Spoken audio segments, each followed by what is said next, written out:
vamos a hablar hoy es pancreatitis. No sé, los que ya han tenido la oportunidad de ver pacientes en piso, es una patología muy frecuente, es una patología que es fácil hacer el diagnóstico, el problema es como el seguimiento del paciente y sobre todo cuando presenta complicaciones. Es un reto, de hecho, para nosotros los cirujanos cuando tenemos pacientes con complicaciones asociadas a pancreatitis.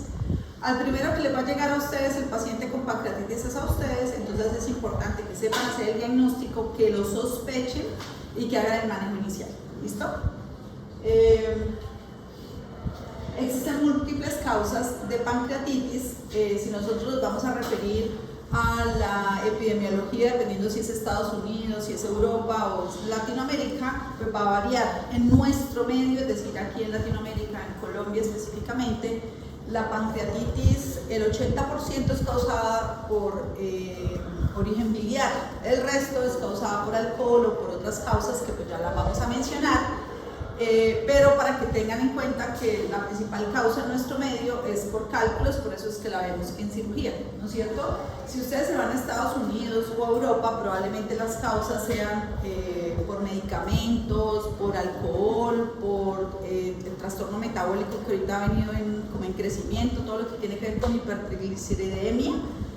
Se asocia también a pacientes que pueden presentar pancreatitis por esta causa. Entonces, la que nosotros vamos a hablar hoy es la causada por cálculos biliares, porque dependiendo de eso pues existe una clasificación, ¿no es cierto? Aquí es lo que les estaba mencionando, que es una enfermedad muy común. En Estados Unidos es una de las principales causas de hospitalización. La gravedad de la pancreatitis varía y pues lo que va a depender de si es leve, grave o complicada, porque dependiendo de esto va a aumentar la morbimortalidad. La mortalidad de la pancreatitis es del 3%, pero si es severa puede aumentar hasta el 20% y se dice que si tiene asociada a necrosis pancreática o necrohemorrágica, la mortalidad es hasta el 50%.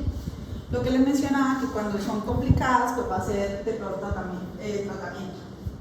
El diagnóstico es fácil, el problema es hacer el seguimiento y el tratamiento, y la duración de la enfermedad es muy importante para el pronóstico, es decir, que una pancreatitis leve que dura menos de 48 horas va a tener mejor pronóstico a un paciente que tiene una pancreatitis que se extiende más de 4 semanas, es decir, más de un mes, porque ya estamos hablando de que está complicada, probablemente se va a asociar a colecciones o a pseudoquistes.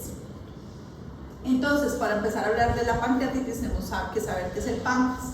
El páncreas es un órgano retroperitoneal. Retroperitoneal quiere decir que queda detrás de todos los órganos del peritoneo. ¿Por qué es importante esto, chicos? Porque cuando llegue el paciente con pancreatitis va a tener una posición que se llama posición maometana. ¿Sí? El paciente casi siempre va a adquirir esta posición, que siente mejoría y alivio del dolor porque está desplazando todas las estructuras del peritoneo hacia adelante, liberando el páncreas, que hay un espacio pues más cerrado, y por eso esta posición.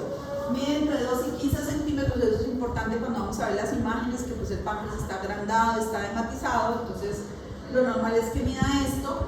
Depende del tipo embrionario, de la parte caudal del intestino anterior, y su principal producción es la secreción exocrina, y también tiene una producción endocrina. Está muy irrigada.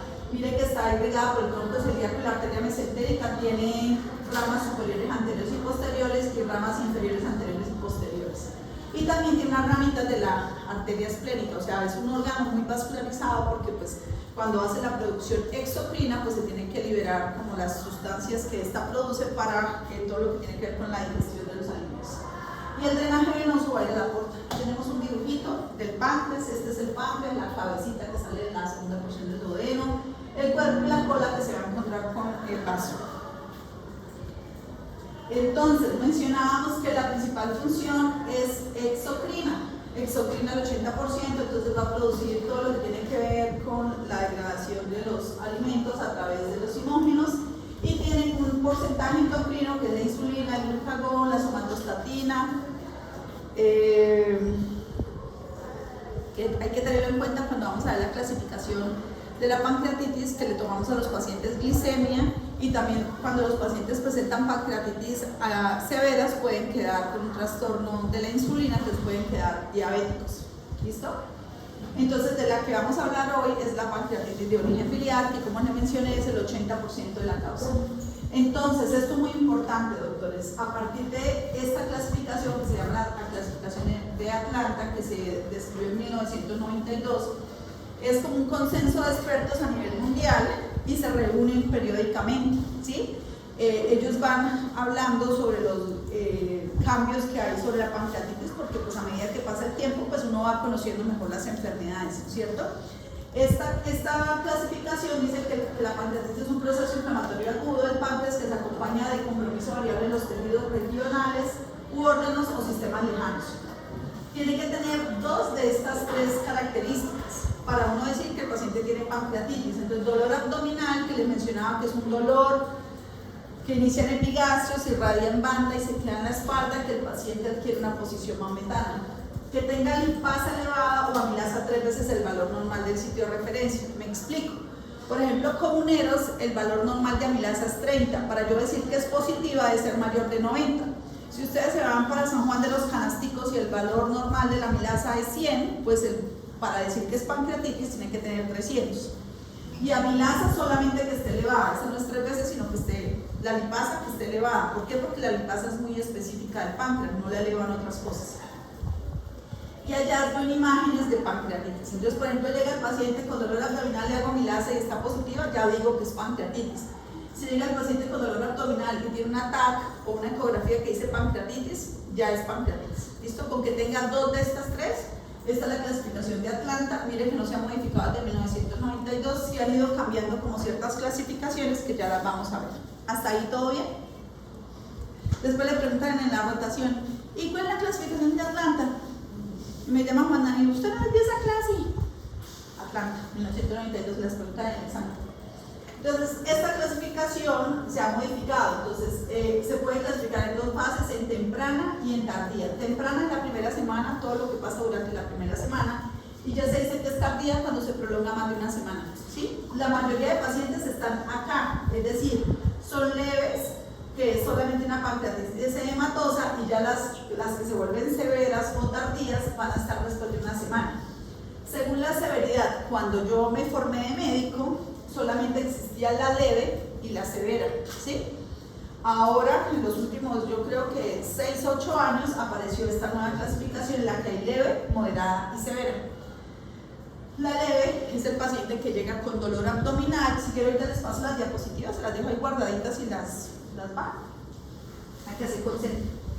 La leve es aquel paciente que llega con dolor abdominal, con vómito, caminando en posición maometana, yo le tomo una amilasa y me dio positiva. Le hago todos los exámenes, no tiene ninguna falla sistémica y a las 48 horas está sin dolor, lo opero la vesícula y se va para la casa. Esa es la leve, ¿listo? La severa pues es todo lo contrario, es el paciente que llega con los mismos síntomas, pero ya llega respirando con dificultad, le da unos gases arteriales y tiene una apafia alterada, o llega anúrico, ¿sí? Llega con la creatinina elevada, o llega hipotenso, ¿sí? Con la presión arterial sistólica baja. Entonces, yo ya sé que tiene un daño de órgano, ya sea respiratorio, ya sea pulmonar o ya sea renal. Entonces, esta es severa. Pero existe esta moderada, que es el paciente que llegó así, pero yo lo reanimé hídricamente, yo lo puse a orinar, le mejoré la parte respiratoria y a las 48 horas el paciente está como si nada. O sea, iba a ser un severo, pero revirtió. Entonces, la leve no tiene falla orgánica. La moderada tiene falla orgánica que no se extiende más de 48 horas, es decir, con el manejo médico mejora, y la severa es que ya tiene falla orgánica por más de 48 horas. ¿Listo? Esta es la clasificación que más manejamos en leve, moderada y severa. Entonces, cuando llega un paciente, ustedes tienen que ponerle nombre y apellido a la pancreatitis. Entonces, ustedes van a decir, ¿pancreatitis aguda o crónica? Aguda es esta. La crónica es el paciente que viene con episodios repetitivos y que se extienden en el tiempo, ¿sí? Casi siempre son agudos. Entonces, pancreatitis aguda, entonces ustedes van a decir si es leve, moderada o severa. Entonces, leve, moderada o severa. La mayoría están acá. La moderada son las 48 horas. Si se extiende, ya vamos a decir severa.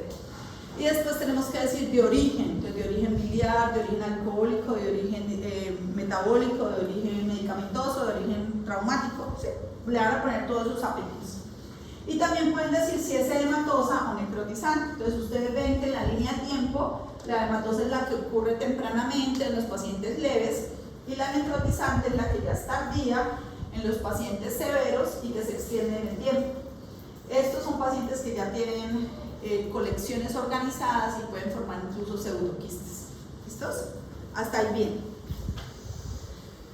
Entonces, la epidemiología se dice que se puede presentar en cualquier edad, pero más o menos el rango es de 30 a 70 años, y el sexo se presenta más frecuente en mujeres. ¿Esto por qué se debe? Porque estamos hablando de la pancreatitis aguda de origen biliar. Y de origen biliar sabemos que la patología biliar es más frecuente en mujeres en edad entre los 30 y 70 años, ¿sí? Pero por ejemplo, si decimos que es de origen alcohólico, pues va a ser más frecuente en el hombre, porque en nuestro medio los hombres tienen más tendencia a presentar ingesta de alcohol. La mortalidad les mencionaba que va a depender si es leve o severa. Mire que va del 5 al 10%, puede aumentar un 35% si existen complicaciones, 50% si es necrohemorrágica, y aumenta con la edad. No es lo mismo una pancreatitis en una mujer de 20 años a una pancreatitis en una abuelita de 80 años. Ya por la edad aumenta su mortalidad. Etiología. Yo sé que este cuadro está muy cargado, pero es más o menos para resumirles que existen múltiples causas, entonces de origen mecánico, tóxico y metabólico y otros. La mayoría estamos acá en cálculos biliares. Decíamos que en nuestro medio es el 80%. Obstrucción del conducto pancreático, esto se puede deber a una disfunción del esfínter de Oddi, es decir, a este ampollita, y hay un esfínter. Entonces cuando hay disfunción, él se puede hacer un espasmo y puede obstruir el conducto pancreático. ¿Por qué más? Por un tumorcito ahí en la cabeza del páncreas, o por un tumor, o por una compresión extrínseca ahí a nivel de la cabeza del páncreas. Por trauma, pacientes cuando nosotros vamos a operar, y pues como la manipulación, un trauma cerrado de abdomen, un disparo. Aquí también entra el trauma, los ocasionados por CEPRE. CEPRE es una colangiopancreatografía retrógrada endoscópica, en el cual se hace una endoscopia, entramos aquí a la papila a cortar, y el 5% de los pacientes que se les hace CEPRE pueden hacer pancreatitis, ¿sí? Entonces esa pancreatitis es por trauma quirúrgico. Por malformaciones, tóxicos, tenemos el alcohol, que hablábamos que pues en nuestro medio no es tan frecuente como en otras partes. Por trastornos, por hiperlipidemias, medicamentos, está la furosemida, el ácido valproico, están los corticoides que pueden generar pancreatitis. Veneno de escorpión, otros nada, pero pues la mencionan. Intoxicación por órganos fosforados, hipercalcemia, que ahorita vamos a ver que tiene un componente importante en la fisiología, isquémica, lesión iatrogénica, infección hereditaria, autoinmune y fibrosis quística. Se habla de que hay un porcentaje pequeño que son idiopáticas, es decir, que no encuentran la causa, y casi siempre son por microcálculos. Entonces a esos pacientes hay que hacerles estudios más a fondo para poder saber si son cálculos pequeñitos los que están ocasionando la pancreatitis. La fisiopatología son como 20 capítulos en un libro. Traté de resumirlo lo más que pude. Lo que existe es una destrucción localizada del páncreas, y esto produce una respuesta inflamatoria sistémica. Esto es muy importante, doctores. La pancreatitis es un proceso inflamatorio, más no infeccioso. Es probable que ustedes encuentren un paciente con pancreatitis, además de taquicardia, taquipnea, que son signos de respuesta inflamatoria, lo pueden encontrar con fiebre, y esta fiebre no es por infección, sino es por inflamación, ¿sí? Por eso vamos a ver más adelante que los pacientes con pancreatitis no les ponemos antibiótico, porque no es un proceso infeccioso, sino inflamatorio. Se produce una gran respuesta inflamatoria. ¿Por qué? Porque hay una activación prematura de la enzima tripsinógeno a tripsina. Ustedes se acuerdan en fisiología que hablaban de segundos mensajeros que se necesitaban para convertir estas sustancias. Se supone que este tripsinógeno, para volverse tripsina, lo debe hacer en el conducto pancreático ya cuando se va a liberar al duodeno. ¿Qué pasa? Esta enzima se activa dentro de la célula sinal, ocasionando un daño del páncreas. ¿Listo? La principal es lo que se presenta es una elevación de las presiones ductales, como una obstrucción, por ejemplo, en el caso de un cálculo, un tumor, de una disfunción del esfínter, o problemas en la homeostasis del calcio y el pH. Entonces, cuando hay aumento del calcio, esto se empieza a convertir más rápidamente. Las toxinas responsables de causar la pancreatitis activan la depresión del ATP, aumentando las concentraciones de calcio intracelular, que pueden estimular la activación de más tripsinógeno-tripsina, activando enzimas como la elastasa y los fosfolipases. Esto produce todo. Se activa los simógenos, provocando daño tisular y la liberación de moléculas asociadas al daño. Aquí. La cascada enfermedad inflamatoria produce manifestaciones sistémicas como aumento de la permeabilidad capilar. ¿Qué es esto? El vasito está normalmente así y cuando hay un aumento de la permeabilidad se vasodilata, entonces usted necesita más líquido para llenar ese vaso para que el paciente tenga buena presión. Por eso sus pacientes pueden llegar hipotensos. Ustedes los van a tocar y son unos pacientes como de piel fría, como diaforética, van a requerir más líquido para hidratarlo e incluso hay una extravasación del líquido fuera del capilar y es lo que hace que se produzca un tercer espacio, que hagan derrame pleural, que hagan ascitis, que hagan edema, ¿sí? Porque el líquido se extravasa y todo esto es por el proceso inflamatorio, por el daño en el endotelio. Va a producir insuficiencia vascular, producción de radicales libres, se liberan neutrófilos, macrófagos, monocitos y linfocitos que son los encargados de producir la respuesta inflamatoria y por eso estos pacientes pueden tener fiebre por toda la parte inflamatoria que se presenta. Ya sabiendo la fisiología que a todos nos parece aburrida, vamos a ver las manifestaciones. Entonces, lo principal, lo que les mencionaba, el dolor, el 50% de los pacientes lo van a presentar en el epigastrio, que se irradia en banda a la espalda, empeora con el supino, es progresivo y van a adquirir esta posición que se llama posición mahometana, desplazan los órganos hacia adelante para liberar el retroperitoneal. Pueden tener distensión abdominal, pues es un síntoma muy inespecífico, náuseas y emesis, que también es un síntoma inespecífico. Ictericia, esta ictericia puede deberse a que pues, al inflamarse el páncreas comprime la vía biliar y hace que se genere aumento de las bilirrubinas, o esta ictericia puede ser causada por una coledocolitiasis que venga asociada a la pancreatitis, que finalmente es la causa de la pancreatitis, ¿sí? Lo que les mencionaba, frialdad, sudoración y deshidratación en esa piel como de sapito, por shock, por alteración de los capilares, taquicardia, taquipnea e incluso fiebre. Entonces, llega el paciente con estos síntomas, señor. Esa posición mahometana es la misma o parecida a la de la endocarditis, creo que. No sé, sí, no sé. Paso a esa respuesta, no. Tendré que revisar, pero la mamita no es esta. El paciente llega al servicio de urgencia y dice, pase para la camilla, y ellos van así. Incluso cuando se van a acostar, que les toca supino, no quieren y ellos se ponen de lado porque el dolor es hacia el retroperitoneal, les duele mucho. Diferente a una úlcera péptica perforada, que usted lo toca y es un abdomen estable. ¿Sí? Usted lo va a tocar y el paciente está totalmente defendido. Estos no quieren acostarse boca arriba, quieren acostarse de lado o quedarse así en la consulta. Usted los ve y usted dice, este paciente tiene pancreatitis, porque es muy típico, pero solo el 50%. ¿Sí? Ojalá todos llegaran como el libro, pero todos no nos van a llegar del libro.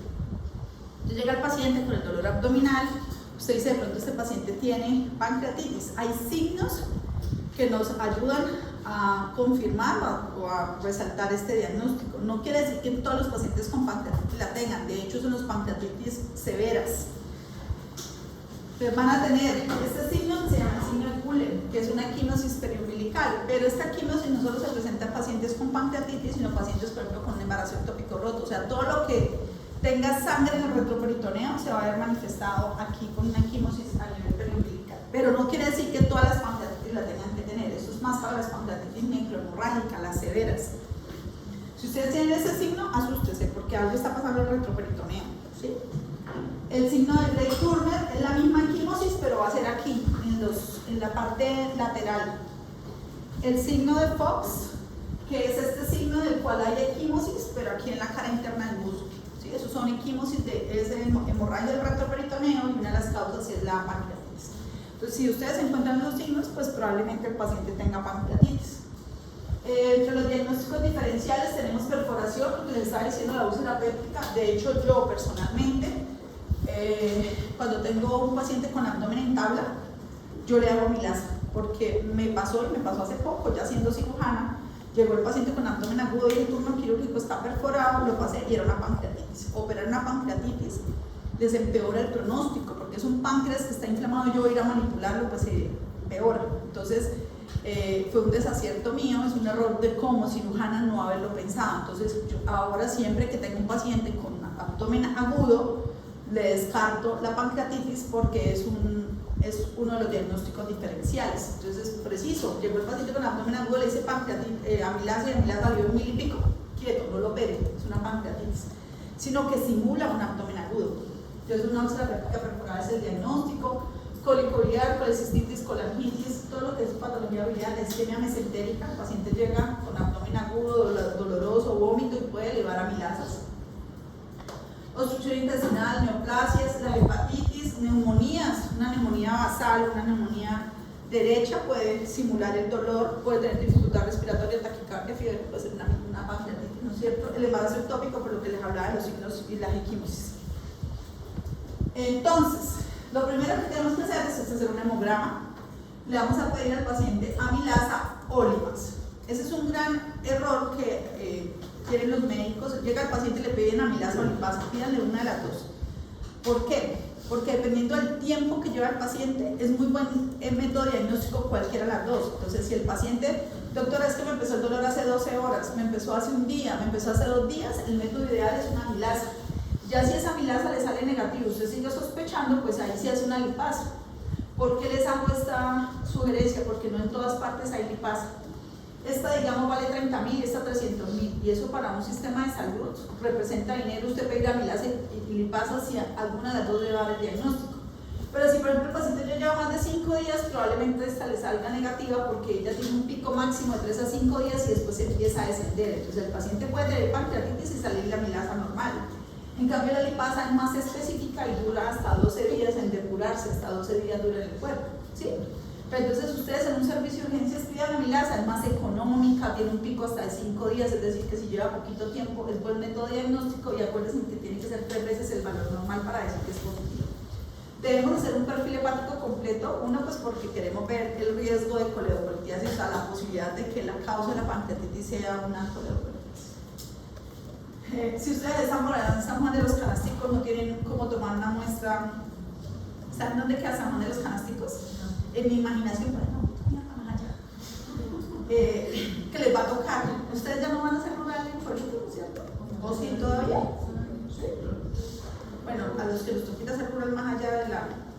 Esos son San Juan de los Canasticos. Amilasa en orina, entonces le dan a uno un frasquito cuando uno es rural, con un frasquito, administrelo bien, 30 tirillitas. Entonces esa tirillita le marca usted glucosa, esa tirillita le marca usted infección, o esa tirillita le puede marcar usted amilasa. ¿Sí? Si a usted sale amilasa en orina, pues puede ser que ese paciente tenga una pancreatitis porque la amilasa se depura o se elimina a través de la orina. Entonces, si no tienen cómo tomar, porque ese día la rural de bacteriología no fue al puestico de salud que queda en San Juan de los Canasticos, tienen una tirilla de orina, pueden tomar una muestra y así pueden saber si ese paciente tiene pancreatitis, lo montan en una ambulancia y para el pueblito más cercano. Entonces, la diferencia, lo que les mencionaba, la amilasa tiene una especificidad del 70%, se elimina por la orina, pero otras patologías la pueden producir. En cambio, la lipasa tiene una mayor sensibilidad, proviene directamente de las células acinarias, es decir, que más nadie la produce. Si usted tiene una lipasa elevada, ese paciente tiene pancreatitis. ¿Listo? Y se elimina hasta 12 días, se depura más lentamente.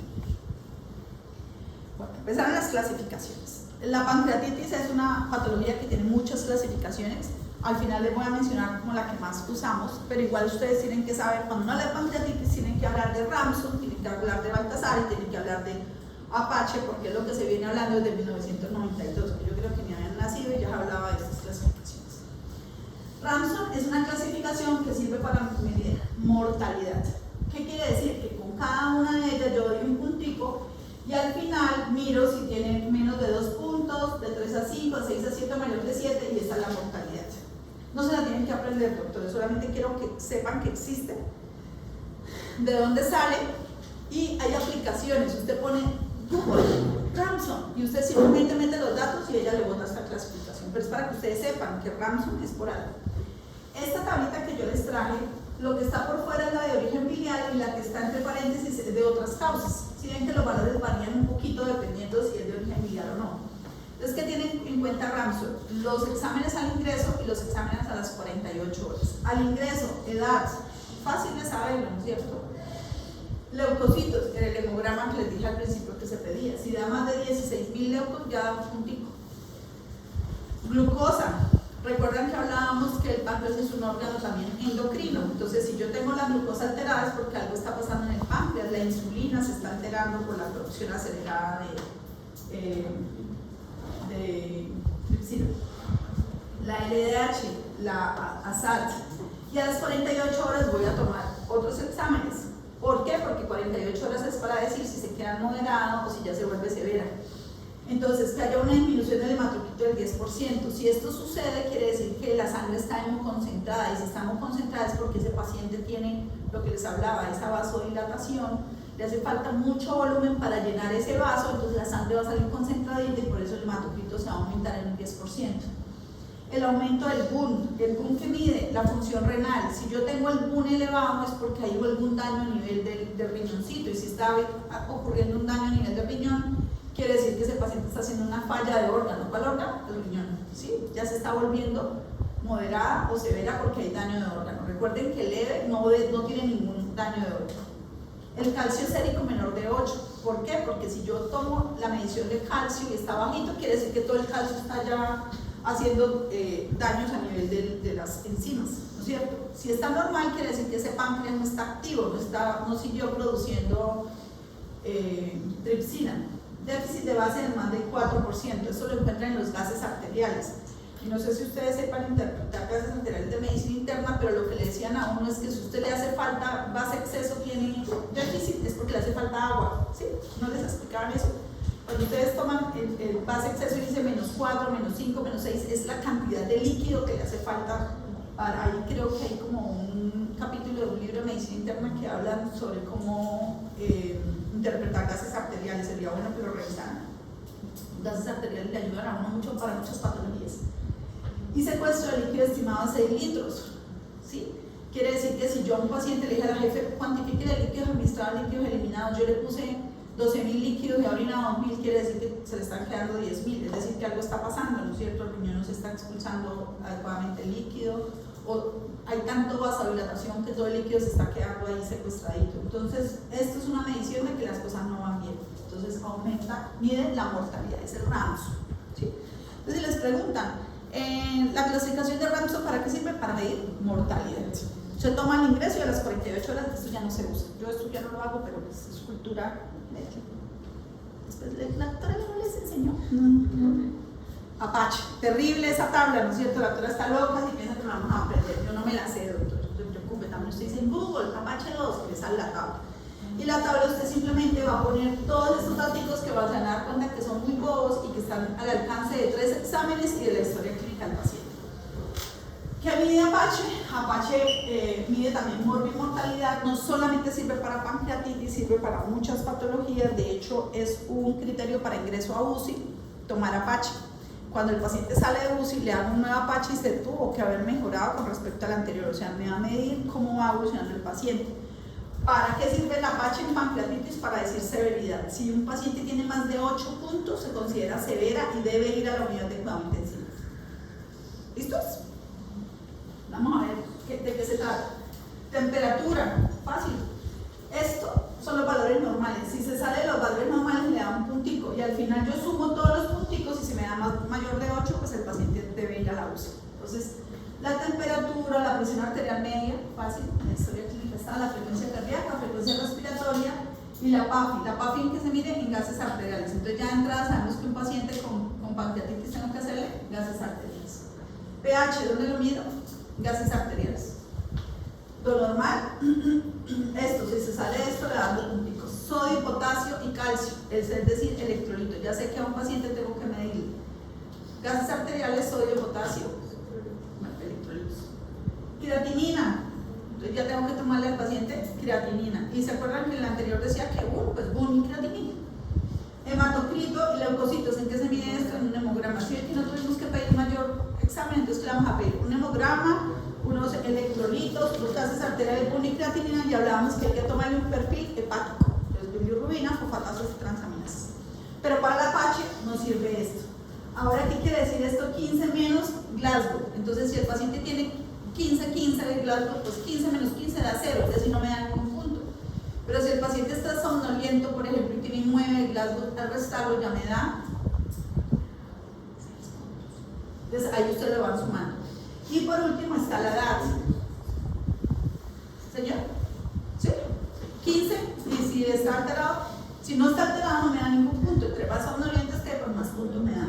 Y mire la edad, ¿se acuerdan que hablábamos que entre más viejito el paciente es más riesgo de mortalidad, aumenta la mortalidad? Y mire, si es un paciente joven me da 0 puntos, pero si tiene más de 75 años da 6 puntos. y digamos que el pH haya salido alterado, da un punto, y con leucocitosis da otro punto, y ya tengo el paciente en la UCI solamente con esos dos criterios, ¿sí? Solamente por la edad da mucha puntuación. Y acá también se tiene en cuenta si el paciente tiene una enfermedad crónica post o perioperatoria, pero pues en este caso la pancreatitis no tiene nada que ver con cirugía, probablemente no le den ningún punto. Entonces lo que se hace es sumar este más este más este, y si me da mayor a 8 se considera severo y debe ir a la UCI. ¿Sí vieron que la tabla no es tan terrible? Saquen una hojita y me la escriben. De verdad aparecen, hay aplicaciones que hablan de la Apache, en la UCI la tienen ya como en un programa.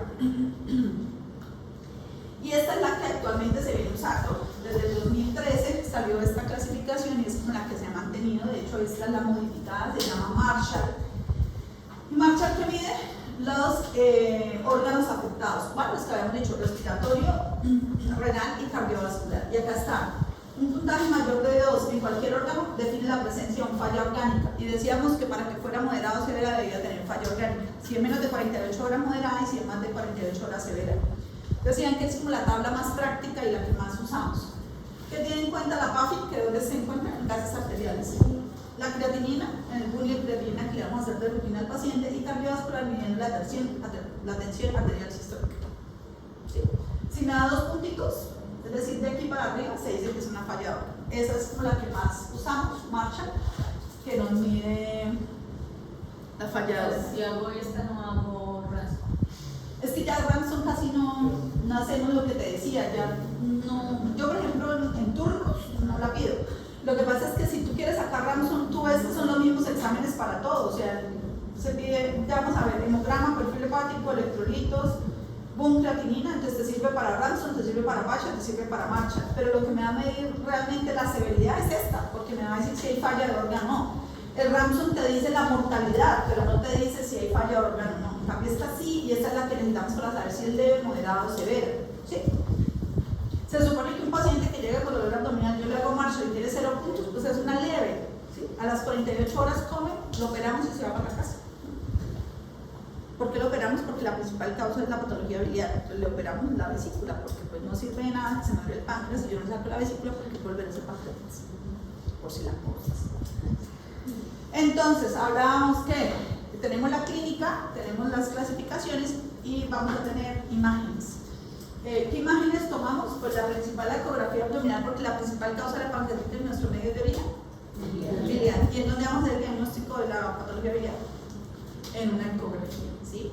El gol estándar de la patología biliar es una ecografía. Ustedes pueden hacer una TAC y la TAC dice que tiene cálculos, pero nosotros necesitamos la ecografía como tal. ¿Qué mira la ecografía? La ecografía mira el hígado, mira las paredes de la vesícula, mira los cálculos, porque no todos los cálculos se pueden ver en imágenes, o sea, en tomografías, no siempre resaltan.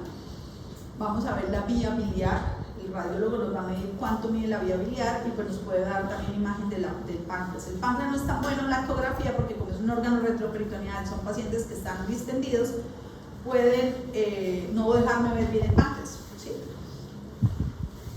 La radiografía abdomen y tórax, pues estas son inespecíficas porque es para mirar si hay obstrucciones o en el caso de si hay derrame pleural, pues ya estamos hablando de que hay un tercer espacio que me da como idea de que hay una falla en el órgano que es respiratorio. La TAC de abdomen y la resonancia, que ya vamos a ver como cada uno.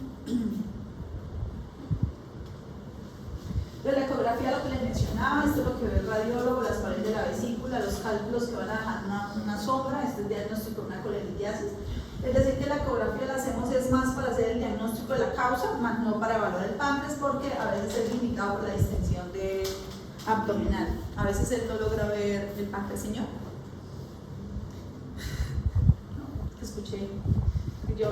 Los que ya rotaron conmigo saben que yo tengo atención dispersa. Yo en el salón debía ser la niña que sentaba y se paraba a hablar con todos los chiquitos del salón, pero igual sacaba, yo era esa niña. Entonces, si ustedes hablan, yo de una vez. ¿No es cierto que yo me distraigo fácil? Pasan la manito, radiografía de abdomen. ¿Para qué signos encontramos en radiografía? No quiero que se vayan con la idea de que a los pacientes con pancreatitis se les debe hacer radiografía de abdomen, pero por ejemplo, llega el paciente con dolor abdominal, vomitando, ustedes dicen, ay, tiene una obstrucción intestinal, le hacen la radiografía. ¿Qué signos le puede indicar que estamos más frente a una pancreatitis? El signo de la C invertida, que no sé si ustedes me lo creen, pero ahí se ve como algo, aquí en esta C específico, lo traigo porque en los libros lo mencionan y pues ustedes deben saber que existen signos radiológicos, pero pues no son los más específicos. Este sí es muy importante, la tomografía. La tomografía me ayuda a evaluar necrosis, que dijimos que la necrosis se instaura después de qué? Tardío, que es una semana. O sea, si usted tiene un paciente con pancreatitis hoy y mañana le hace un ataque no va a salir nada porque no hay ningún cambio. Los cambios se instauran después de 96 horas. ¿Sí? O sea, las semanas que yo digo, bueno, ese paciente no mejoró, ese paciente sigue haciendo respuesta inflamatoria, entonces yo le voy a hacer un TAC para mirar si tiene complicaciones asociadas. No es que llegue un paciente de urgencias y TAC abdominal, no les va a aportar nada porque incluso el páncreas no va a tener ningún cambio. O si ese paciente va a hacer una necrosis todavía no se ha instaurado, entonces no sirve de nada, en cambio usted está invadiendo al paciente adicionando un medio de contraste que le puede hacer daño al riñón, entonces no se toma de entrada. Pero ¿para qué me sirve el TAC? Para mirar si hay necrosis, si hay hemorragia, si hay gas, si hay pseudoquistes que ya más de 4 semanas, o sea al mes, que el paciente no mejora, sigue siendo síntomas de pancreatitis, se le hace un TAC y le va a hacer el pseudoquiste. ¿Qué me mide pancreatitis? Me mide Baltasar, y Baltasar me mide determina el porcentaje de necrosis, predice complicaciones, pero solamente se instaura después de 96 horas esta necrosis. Otra tabla, hoy en día las tablitas, pero sí es que todas son asequibles en las redes, en el internet. Yo las traigo para que ustedes sepan de dónde salen y cuando vean una sepan cómo calcular. Entonces Baltasar me va a decir si es A, B, C, D, E y cuánto es el porcentaje. Entonces el Baltasar va a decir es un Baltasar A con 0% de necrosis, es un Baltasar D con 30% de necrosis, o sea nos va a dar esos dos ítems según la letrica, que ya vamos a ver qué es cada una, y porcentaje de necrosis. Esto al final se ve traducido otra vez en puntos, entonces si tiene necrosis le da punticos y dependiendo de eso va a determinar las complicaciones y la mortalidad. Lo mismo, ustedes escriben en una tablita y ella le va a decir la mortalidad tanto, la severidad es tanto, ¿sí? Entonces, el Baltasar A es un páncreas normal. Llegó el paciente, dolor abdominal, le hicimos la TAC, es un páncreas normal. El B es que tiene una pancreatitis edematosa, que es la mayoría de los pacientes con pancreatitis leve, ¿sí? La C es que es una pancreatitis edematosa, pero ya tiene cambios extrapancreáticos. La D es que tiene cambios extrapancreáticos con una colección. Y la E es que ya tiene muchas colecciones. Yo, por ejemplo, soy visual, a mí me sirve para entender las cosas, las imágenes, entonces vamos a ver una imagen de cada una, ¿sí? Sí, porque es que esta tabla, normal, hematosa con alteración extrapancreática, una colección y muchas colecciones, A, B, C, D, E, ¿sí? Pero pues con una imagen lo van a entender mejor. Este es un Baltasar A, entonces este es un corte que se hizo más o menos a la altura de los riñoncitos. Aquí viene el hígado, el estómago, los dos riñoncitos, la columna, la salida de la mesentérica, y aquí estamos viendo el páncreas. Es un páncreas normal, ¿se acuerdan que decíamos que de 12 a 15 centímetros, pequeñito, sin nada, ni líquido, ni nada? Este es un Baltasar B, que si ustedes ven aquí se ve el páncreas como con la formita de páncreas, y este es un páncreas popochito, gordito. ¿Sí lo ven que se ve más grande? Es el mismo corte, miren, la mesentérica, el hígado, el riñón, pero aquí lo estamos viendo más. Este es un Baltasar A, quiere decir un páncreas normal, y este ya es una pancreatitis edematosa. Si ustedes comparan este con este, ustedes ya ven aquí por fuera como el páncreas como espelucado, ¿sí? O sea, lo ven popochito, comparado con este lo ven más grande, pero comparado con este que solamente tiene edema, este ya alrededor tiene como cambios extrapancreáticos, es decir, que esta es una C. Este paciente prácticamente mi páncreas tiene es una sola colección, mire la colección, es una sola, y esta tiene muchas colecciones, ¿sí? Vamos a ver otra imagen que me parece a mí personalmente más bonita, que es esta, ¿sí? La A. Entonces otra vez, riñón derecho, riñón izquierdo, el hígado, intestino. Aquí está el tronco celíaco, entonces la rama hepática, la rama pancreática, y el páncreas como se ve bonito, ¿sí? Un páncreas delgadito, sin nada alrededor, ¿cierto? Este es un Baltasar A, páncreas normal. Baltasar B, ya estamos viendo un páncreas popochito, más gordito, ¿sí? Como más grande, y aquí ya lo estamos viendo espelucado, es decir, que es un páncreas y alrededor ya tiene como, no se ve bien definido, es decir, con alteración extrapancreática es un C. El D, vemos una gran colección como la cabeza del páncreas, miren el cuerpo, y la cola, pero aquí hay una colección. Y la E es múltiples colecciones. Entonces vemos una colección acá, otra colección acá, otra acá, otra acá, un páncreas. ¿Sí? O sea, ya si les muestro un ataque, me van a poder decir cómo se llama.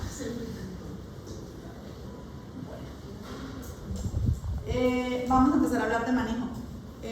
Doc, ¿tú me puedes pedir un marcador y unos borradores por aquí?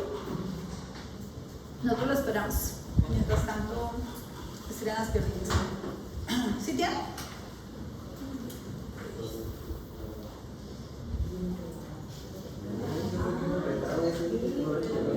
Pues a usted lo ha entregado.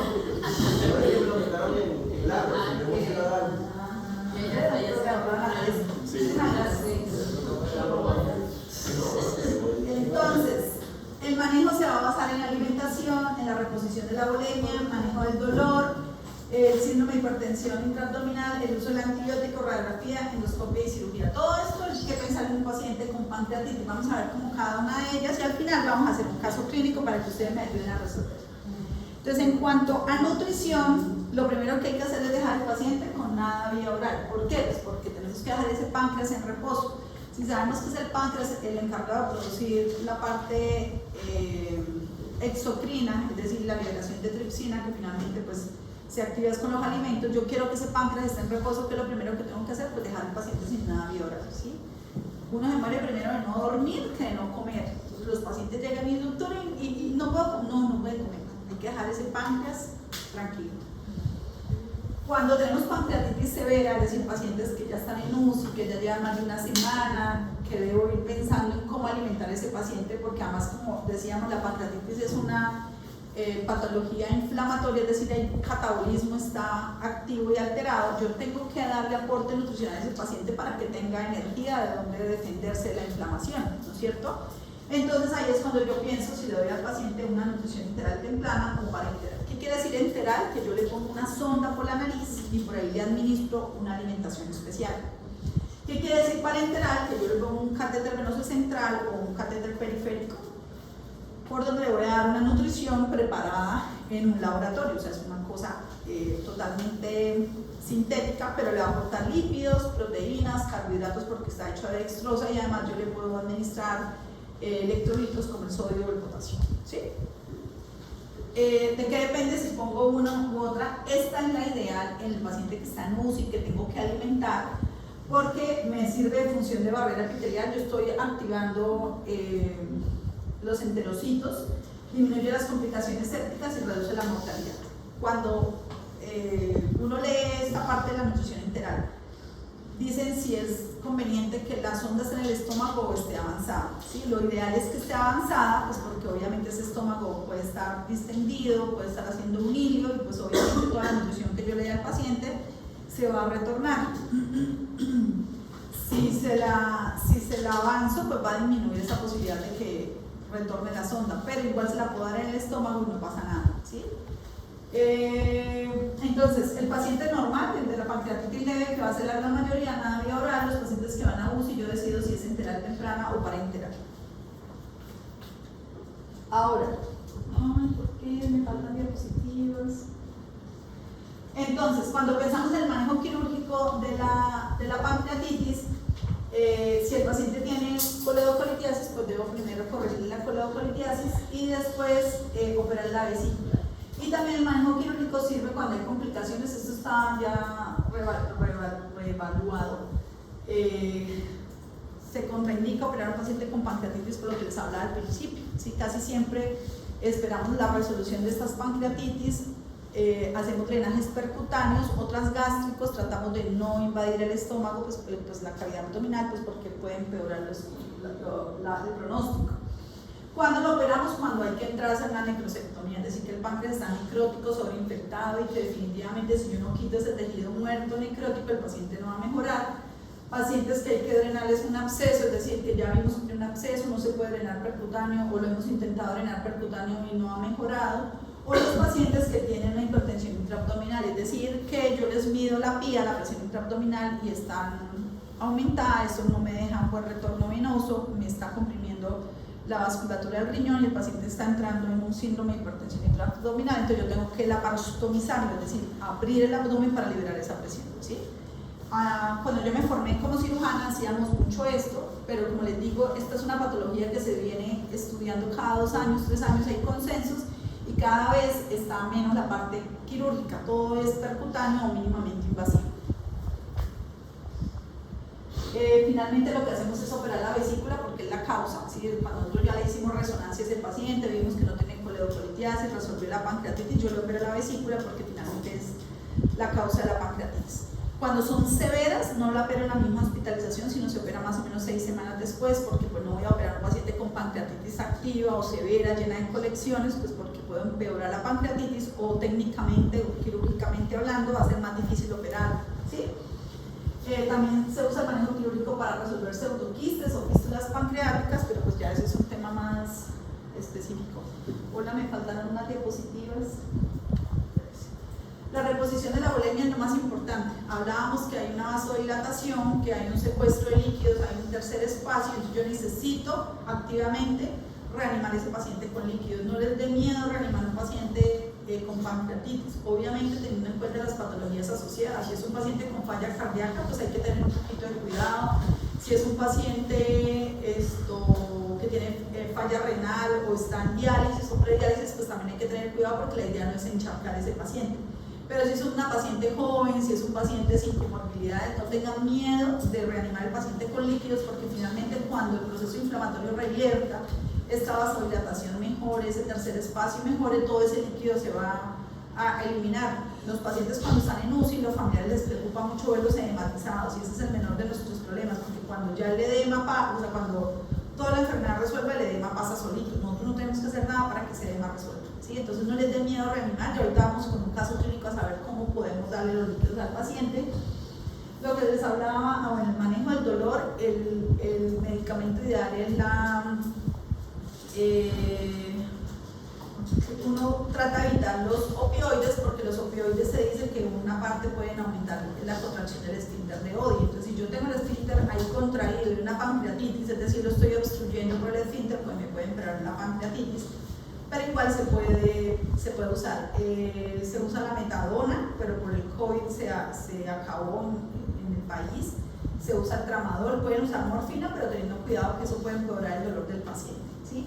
Yo, por ejemplo, para el dolor uso la dipirona y la iosina. La dipirona es un antiinflamatorio, estamos hablando que eso es un proceso inflamatorio, y uso la iosina, es decir, la iosina más dipirona, porque la iosina es antiespasmódico, entonces me va a ayudar ahí a nivel del conducto biliar. Entonces me gusta y me ha ido bien con los pacientes. El síndrome de hipertensión intraabdominal, lo que les hablaba, es una indicación de manejo quirúrgico cuando el paciente tiene la presión intraabdominal aumentada. ¿Por qué? Porque me está ocasionando mal retorno venoso, mala perfusión renal, y pues puede ser una isquemia del intestino. Entonces lo que uno hace es una laparostomía. El uso de antibióticos, ¿ustedes creen que a la pancreatitis se le da antibiótico o no se le da antibiótico? Con lo que hemos hablado. No es cierto, porque es un proceso inflamatorio más no infeccioso.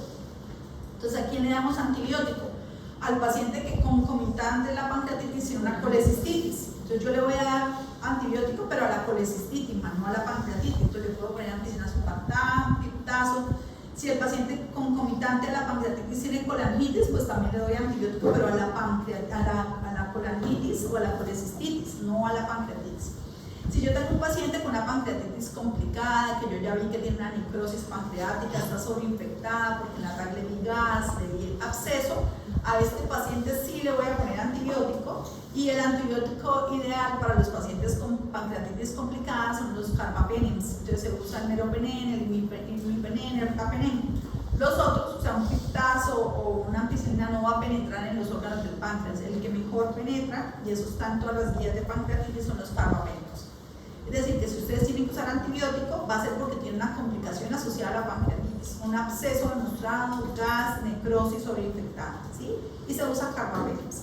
Si pongo antibiótico a las cosas que están asociadas, es decir, a la colecistitis, a la colangitis, si le puedo poner ampicilina o piptazo. ¿Listos? Radiología intervencionista la usamos para drenar colecciones, lo que les hablaba, lo de la cirugía y la sepre, que esas fueron las diapositivas que sí salieron. ¿Hasta ahí alguna pregunta, chicos?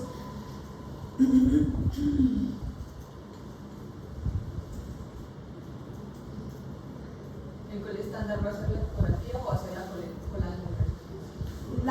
El gol estándar de la patología biliar es la ecografía. La colanidorresonancia la hacemos porque son pacientes con riesgo intermedio de coledocolitiasis. Tú haces la resonancia para saber si asociado tiene una coledocolitiasis. Entonces llega el paciente con pancreatitis, tú le pides ecografía y no tiene cálculos, es una pancreatitis de origen no biliar, es decir, que hay que buscarle las otras causas. Es decir, hay que tomarle triglicéridos, hay que mirar si no tiene una hipercalcemia, hay que mirar si el señor tiene alcoholismo, hay que mirar si lo que el señor tiene es un tumor, o sea, hay que mirar otras causas. Pero bien llega el paciente, el gol estándar de patología biliar es la ecografía. Si ya tiene ecografía con colelitiasis, ahí sí entran ustedes a hacerle los riesgos de coledocolitiasis, que es otro tema, pero pues se las voy dando así por encimita. Van a mirar si el riesgo es intermedio o es alto. ¿Sí? Bajo no es porque claramente va a tener el perfil hepático alterado, claramente tiene amilasas elevadas y por algo fue. Entonces a ese paciente probablemente también haya que hacer una colanidorresonancia, pero la colanidorresonancia yo se la hago para evaluar la vía biliar, para evaluar la causa de la pancreatitis, pero para mirar cuál fue el origen inicial, la ecografía. ¿Sí? Entonces hacen ecografía, perfil hepático y ahí sí hace colanidorresonancia, o a veces de entrada hay que hacer la CEPRE porque el riesgo me da muy alto. ¿Sí? Entonces vamos a ver un caso clínico. ¿Listo? Me van a ayudar a resolver. Yo soy la jefe de enfermería, ustedes son los médicos. Llega una paciente de 40 años que pesa 70 kilos, tiene un dolor abdominal en banda y emesis de 2 días de evolución. ¿Qué es lo primero que le van a hacer a esta paciente? ¿La mandan para la casa o la dejan? ¿No es cierto? Pues una señora que viene con dolor abdominal y emesis de 2 días tiene una intolerancia a la vía oral. Entonces, jefe, la vamos a hospitalizar. No la van a mandar por consulta prioritaria ni la van a mandar, ¿cierto? Esto, doctor, que la señora que si el esposo le puede traer comida. Doctor, ¿la canalizamos o la dejamos ahí en la salita de espera? La vamos a canalizar. Entonces, vamos a ponerle líquidos endovenosos. ¿Qué ponemos? Solución salina normal, 0.9% o lactato de rígido. Lactato de rígido. Si están en San Juan de los Canásticos y no tienen lactato de rígido, es un delito, por eso solución salina no pasa nada. Pueden usar cualquiera de las dos, lo que pasa en San Juan de los Canásticos. Me imagino el pueblito, ¿sí? Bonito, ¿sí? San Juan de los Canásticos. Lo más fisiológico es el lactato de rígido, o sea, es el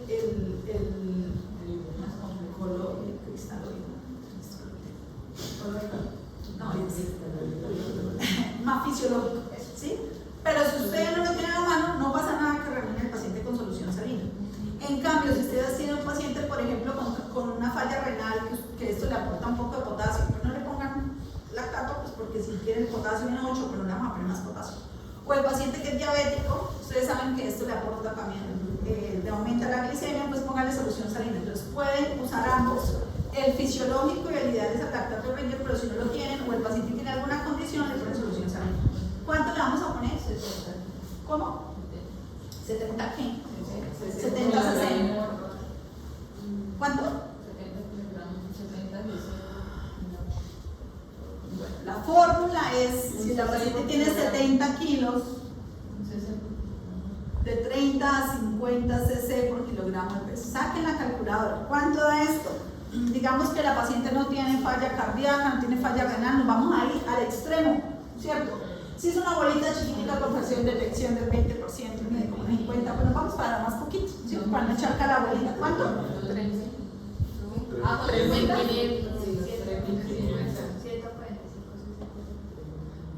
Esto es en 24 horas. Entonces, de ahí sale, jefe, pásale un bolo de 1000. ¿Cuánto me queda?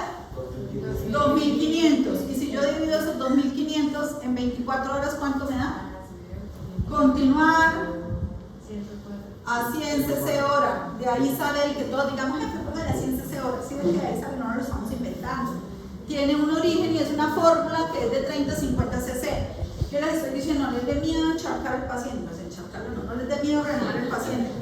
Entonces pásenle un bolito de 1000, si ustedes lo siguen viendo, doctores, acuérdense de mi mariposa que yo me leo cuando paso y esto es un Instagram. Si yo le paso un 1000 y ustedes siguen viendo el paciente está taquicárdico, seco, sin diaforético, hipotenso, pues pásenle otros 1000, no pasa nada, ¿sí? Y después le continúa el goteo a 100 o a 120 incluso, lo revaloran a las 6 horas y miran si le bajan o le suben o sigue igual. ¿Listos? Hasta ahí vamos bien. No, pero cuando le paso el otro oro en 1000 ya sería, quedarían 500.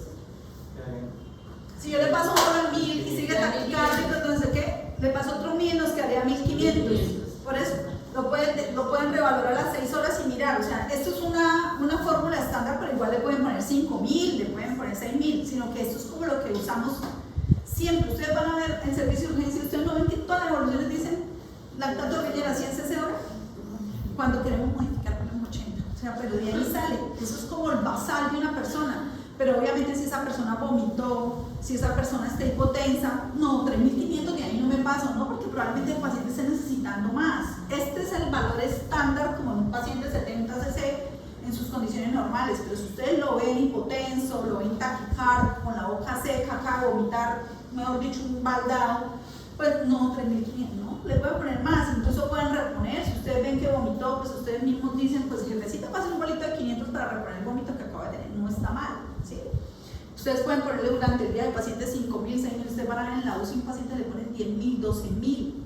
Después cuando empieza a orinar, todo eso, en la UCI se lleva una sábana, y la sábana dice cuántos líquidos se le puso y cuántos líquidos eliminó, y eso se llama balance, y a veces el balance da positivo. Lo ideal es que el balance sea neutro, y cuando ya el paciente va mejorando sea un balance negativo, ¿sí? Pero un paciente con pancreatitis que necesita mucho líquido no pasa nada, se supone que tiene que mejorar, ¿sí? Nosotros le estamos ayudando a ese vasito porque ese vaso está vacío, estamos llenando de más líquido para que él pueda perfundir bien los órganos y no haga daño de órgano. ¿Listo? Podemos ponerle también estos opcional, dextrosa en agua destilada de 10 cc, 10% a 20 cc hora. Esto de que va a depender de una glucometría, ¿sí? Estamos hablando que si yo la señora así, María, estoy tomando glucometría y tiene 70, una paciente que viene 3 días vomitando sin comer nada, pues probablemente necesite dextrosita, pero no es obligatorio para todos los pacientes. ¿Listo? Digamos que yo le dije a la jefe, pásale esto, y le pedí una milasa y la milasa le dio 3000. Es decir, que ya sé que esta paciente tiene pancreatitis, ¿no es cierto? 3 veces el valor normal, digamos que como el es 30 y tiene 3000, pues tiene una pancreatitis. Esto es algo importante y puede ser que un doctor que empieza con BA y termina artista me contradiga. La milasa no es un factor de severidad, no es porque uno tenga 3000, 5000, 8000 sea más severo que el que tenga 1000, ¿no? La milasa es simplemente un valor para decir que es pancreatitis. No tiene más pancreatitis el que tiene 3000, no tiene menos pancreatitis el que tiene 1000. ¿Listo? Eso no. Pero, si me preguntan, lo voy a negar. Amilasa positiva. Nuevamente, ustedes son los médicos, yo soy la jefa. ¿Qué le van a hacer a este paciente? Pero primero de manejo. La diosina. Entonces le vamos a poner muy bien, doctora, diosina, antipirona y B cada 8 horas, ¿no es cierto? Le vamos a poner una protección gástrica porque uno viene en ayunas, dejo el chinito allá lactando con la vecina, mi esposo de pronto va con otra, me estresa, y esta cama está aburrida, no tengo celular, la gente se estresa. Está vomitando, entonces le vamos a poner metoclopramida.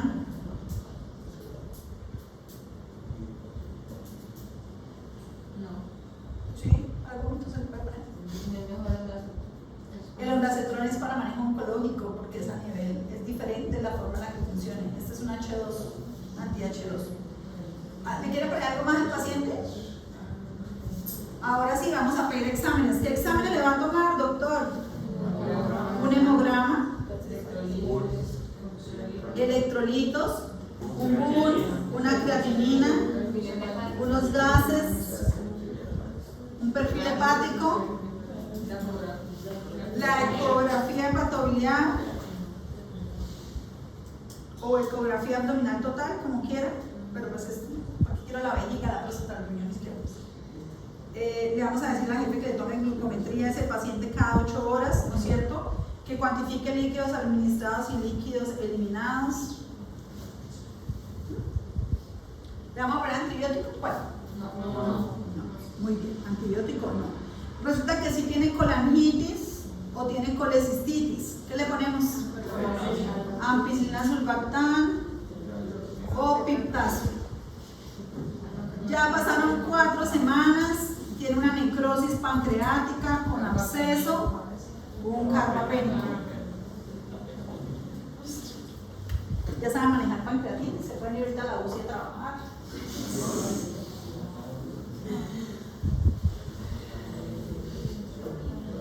Pregunta, chicos. La fórmula de UCI es el poquito.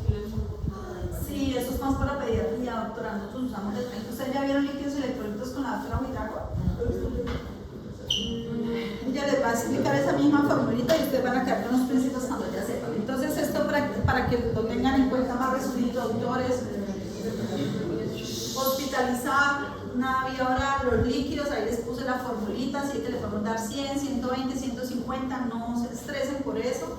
Las extrocitas y la glucometría están bajas, la iosinamidipirona, la meperidina, que es el ideal, ahorita les dije metadona, meperidina, la ampolla viene de 100 miligramos, se da 30 miligramos cada 8 horas. Por el COVID hubo desabastecimiento porque es igual que la metadona, por eso me confundí. Servía para el despertar de los pacientes cuando les quitaba el fentanil y la morfina. Entonces se acabó, de hecho ya casi la fórmula no la encontramos, pero pues si la tienen es el ideal. Incluso si tienen mucho dolor, recuerden que pueden poner morfina, pero siempre teniendo cuidado que esa morfina les empeore el dolor por la contracción del esfínter de Oddi. También pueden usar el tramadol. El tramadol es un derivado de los opioides, también puede generar contracciones del esfínter de Oddi y produce mucho vómito. Entonces por eso a mí me gusta esto. Metoclopramida para el vómito, el omeprazol para todo lo del estrés que presenta el paciente, el antibiótico, ya les dije, solo y únicamente si vamos a tratar colecistitis o colangitis, los carbapénicos lo dejamos solamente el paciente complicado. ¿Qué le pedimos? Amilasa, hemograma, creatinina, urea, electrolitos, perfil hepático, gases arteriales, el calcio. El calcio a veces no viene dentro de los electrolitos porque solo consideramos sodio y potasio, entonces el calcio, recuerden que si el calcio está disminuido es porque hay una actividad del tripsinógeno convirtiéndose en tripsina, LDH y glicemia, porque el órgano también es endocrino, no solamente exocrino. Ecografía ecuatorial, glucometría, cuantificar líquidos administrados. Ahí está más bonito, más resumidito. Pregunta, chicos. Y una PCR y una vez. La PCR sirve como seguimiento, ¿sí? Uno la puede hacer para mirar si ya resolvió la pancreatitis, se supone que debe disminuir, ¿sí? Pero curva de amilasa y lipasa no. Curva de PCR y hemograma sí. Se las dejo ahí